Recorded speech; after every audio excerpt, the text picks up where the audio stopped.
16 février 1915. Le froid n'a pas quitté les tranchées. Il s'est installé comme un vieux camarade malveillant. On ne lutte même plus contre lui, on compose. Chaque mouvement est une douleur, chaque réveil, un supplice. Les orteils sont engourdis depuis 3 jours et j'ai arrêté de me demander si c'était normal. Je me lève avec difficulté en décollant mon pantalon gelé du sol, comme on arrache un linge mouillé. La boue, elle colle à mes moelletières, pèse sur mes jambes comme du plomb. On patauge, on s'enfonce, on glisse. C'est comme si on vivait au fond d'un marais glacé. Mais le pire, ce sont les rats, des monstres, gros comme des chats de ferme. Ils se baladent comme chez eux, ils n'ont peur de rien. Ils grignotent même nos bouts de pain, rassis pendant qu'on dort. Et parfois, je jurerais en voir un me regarder dans les yeux. Sinon, aujourd'hui, c'est à mon tour d'aller jusqu'à l'arrière pour chercher à manger. En soi, un aller-retour d'à peine 2 km en théorie, mais en réalité, c'est un véritable cauchemar. Le boyau qui mène à la cuisine est un vrai champ de bataille en soi. Il faut d'abord contourner des obus non explosés, sauter sur des troncs d'arbres éclatés et surtout, éviter de se faire repérer. Eux, les Boches, ils ne dorment jamais. Une silhouette trop visible et c'est le tir de barrage. Alors on se courbe, on rampe parfois.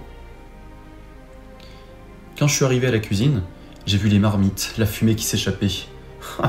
Mon ventre a grogné plus fort que jamais. Ça sentait la soupe à l'orge et au navet. Mais bon, pour nous soldats, pas de viande aujourd'hui. Elle est réservée aux blessés, paraît-il. Le cuistot m'a tendu une musette pleine. Il y avait du pain rassis, quelques oignons, une poignée de pommes de terre encore sales. Le retour fut pire que l'aller. J'ai glissé 2 fois et j'ai failli perdre la gamelle dans un trou d'eau. Mais quand je suis enfin arrivé, les gars m'attendaient comme un messie. Romain m'a aidé à poser le sac. Il m'a remercié sans un mot, juste un regard.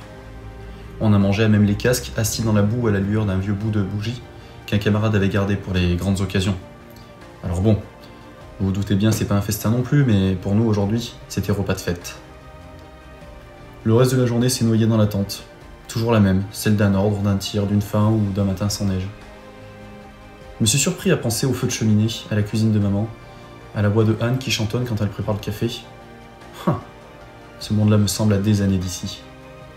Et il est pourtant, quelque part, intact. Et c'est pourquoi je tiens encore. Il paraît que les offensives vont reprendre au printemps. Honnêtement, je sais même pas pourquoi. Nous sommes installés dans nos tranchées et c'est quasiment impossible de nous déloger, que ce soit pour les Boches ou même pour nous. Sans une arme miracle, je ne vois même pas comment l'état-major pourra inverser le cours de la guerre. Sinon, comme nouveauté au front, nous voyons de plus en plus d'avions dans le ciel qui font des missions de reconnaissance ou lâchent quelques bombes sur les ennemis.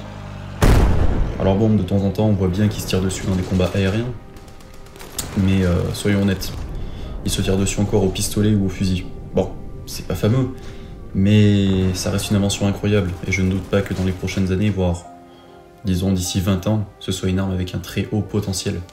Pour cette fin de journée, je dois rester en surveillance, et malheureusement, je ne doute pas que le temps sera long.